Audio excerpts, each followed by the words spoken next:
Answer ಸ್ಕ್ರಿಪ್ಟಲ್ಲಿ ಭಾಳಷ್ಟು ಜನ ಕೇಳ್ತಾರೆ, ಸರ್ ನಾನು ಎಷ್ಟು ಬರೆದ್ರೂ ನನಗೆ ಡಿಸ್ಟಿಂಕ್ಷನ್ ಬರಲ್ಲ. ಕರ್ನಾಟಕದ ಎಲ್ಲ ಸ್ಟೂಡೆಂಟ್ಸ್ಗೆ, ಎಲ್ಲ ನನ್ನ ತಮ್ಮಂದರಿಗೆ ತಂಗಿಯಂದ್ರಿಗೆ ಒಂದು ರಿಕ್ವೆಸ್ಟ್ ಮಾಡ್ತೀನಿ.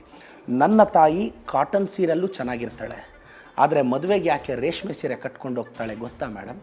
ನನ್ನ ತಾಯಿ ಕಾಟನ್ ಸೀರೆಯಲ್ಲಿ ಚಂದ ಕಾಣಲ್ಲ ಅಂತಲ್ಲ, ಮದುವೆಗೆ ರೇಷ್ಮೆ ಸೀರೆ ಸೂಕ್ತ ಅಂತ.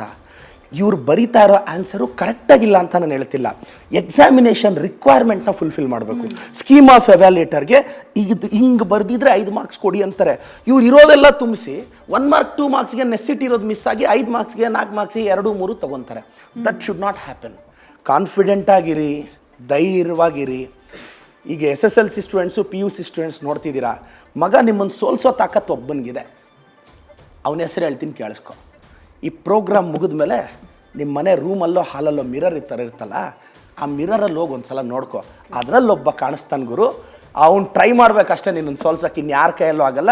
Remember that. ಮತ್ತು ಸರ್ ನಾನು ಈ ಸಲ ಸ್ಟೇಟ್ ರ್ಯಾಂಕ್ ಬರ್ತೀನಾ, ಸರ್ ನಾನು ಈ ಸಲ ಟಾಪರ್ ಆಗ್ತೀನಾ, ನಾನು ಈ ಸಲ ಸ್ಟೇಟ್ ಫಸ್ಟ್ ಬರ್ತೀನಾ, ನನಗೆ ಗೊತ್ತಿಲ್ಲ. ಆ ಮಿರರಲ್ಲಿ ಅವನು ಕೇಳು, ಅವನು ಗೊತ್ತು ಗುರು ನೀನು ರ್ಯಾಂಕ್ ಬರ್ತೀಯಾ ಇಲ್ವಾ ಅಂತ.